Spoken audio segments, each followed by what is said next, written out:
Hey, good people. I was listening to someone, right? And they were talking about how we always mention Job. And in church, we kind of go through that. Okay, you'll get double for your trouble. And this kind of stirred me up a little bit because they started thinking and talking, well, I started thinking, but they were talking about how and I'm paraphrasing because I started thinking and I'm thinking about Job and the things that he's gone through. And not for nothing, think about some of the things we go through that seems like a whole mountain or a nation against us. And it's not even nearly what some of the people in the Bible days went through. So Job, he went through a lot. And he had everything taken away. So you had wives that fulfilled your needs, not just one needs.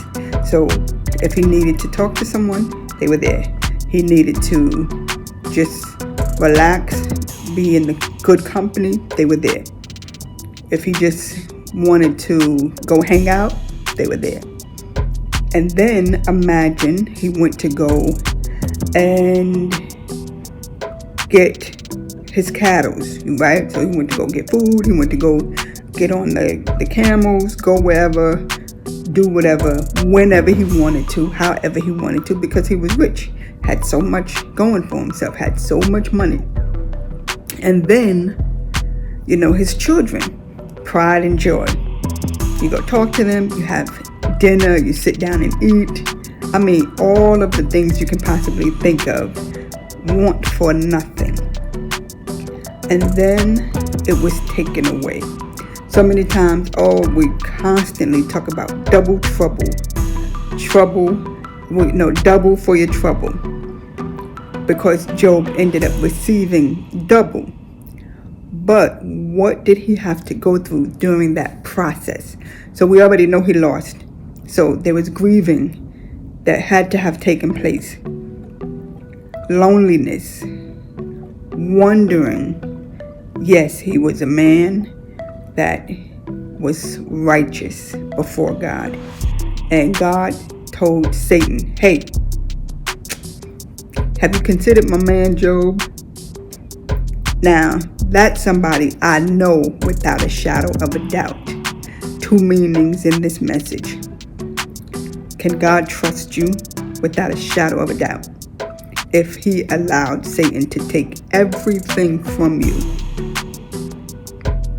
would you still bless him? His wife told him, you need to curse God and die. And he probably was like, are you out of your mind? Not my God. I don't care what's happening. I don't care what has happened and what is starting to take place in my flesh. I've lost everything. Now my body's aching. I got whatever is going on the flesh. And I'm in pain mentally, physically, emotionally, yet spiritually, he still believed God. However, in the midst of the grieving, the losing, he had to have a lot of emotions going through because that was a process. It's not like, he lost everything today. Tomorrow, his body started, I can't quote it at the moment because I can't remember, but, eating of his flesh or whatever's going on with his flesh. And then the next day, he got double. The time frame, what took place in between. And again, it was a process, I'm sure. He had to, like I said, feel alone, especially with the wife telling him, curse God and die, losing the children, losing the land that he had. Just like I thought about those fires in California, people looking at their homes just burning down to the ground. And he lost everything. And yet we're constantly, I want to say in a sense of like desensitizing the fact that he went through. And you can't just jump to many blessings and double for your trouble without a process. And we get excited and we get hyped about double. Wonderful thing. Yes, excitement should be. However, the process and what did he go through? And not for nothing, if you're not ready, the process is even longer. So then you're even waiting, possibly getting discouraged, possibly getting weary, and waiting for your double, because when you need the double, or when the Lord wants to give you double, can he?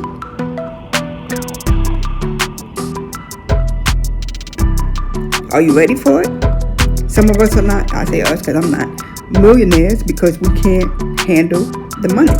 Now I know with me, because I care so much about people, I would just want to give and help people, and that's not always the case. I know we know God says definitely deal with everyone, handle, care for the poor, all of that.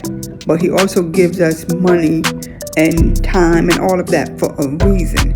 So if he gives you $1 million, it could be to start a business to help, not just give it away to the poor, but possibly start a business to help the poor.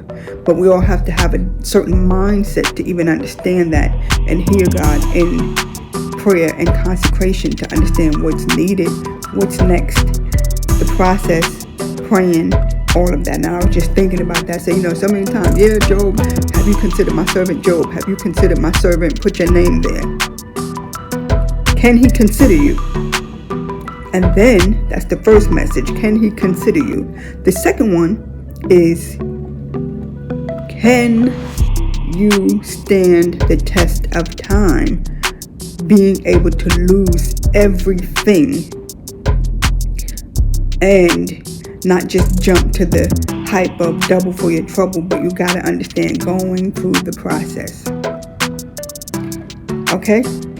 That blessed me. That blessed me. Have you considered my servant Job? And yet he lost everything. So there had to be a grieving process. There had to be emotions. Feeling alone. Worried. Surprised. Shocked. Whatever. There's a lot of emotions, I'm sure, that was going on. Yet he stood for Christ no matter what. I don't care what you say. I know I lost everything. I know my flesh is just falling apart. Literally. But the Lord giveth, and he takes it away. Blessed be the name of the Lord. You cannot deter me. And that was how Job was. Can the Lord consider you?